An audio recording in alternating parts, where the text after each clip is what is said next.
90% মুসলমানের দেশেও আমরা নির্যাতিত।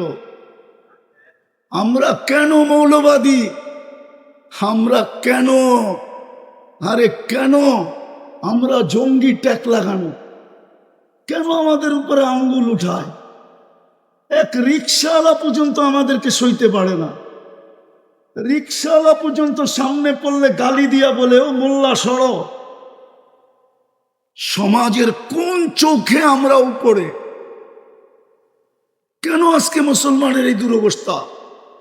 অথচ যেই দিন সংখ্যাই ছিল না, যাদের প্রশংসা আল্লাহ করে, ওদের চেহারা দেখে কি করতেছে? দুনিয়া তো কবর কম দেখলাম না। এক ফিলিস্তিনেই তো দেখলাম 45,000 সাহাবাদের কবর, কিন্তু কোনোটা তো আমাদের কবরের চেয়ে বড় দেখলাম না। আমি তো অহংকার করে বলতেছি না, 1.25 লক্ষ সাহাবার ভিতর থেকে 2-4 হাজার হবে আমি দেখি নাই চোখে। ওনাদের স্থান বাকি তো সবই দেখা শেষ, কিন্তু কোনো একটা কবর তো লম্বা পাইলাম না যে আমাদের চেয়ে লম্বা ছিল।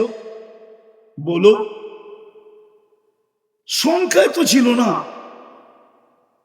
কিন্তু ওনাদের দাপট সারা দুনিয়ার উপরে চলতো কি করে? কি করে চলতো? কোন জিনিস দিয়ে চলতো?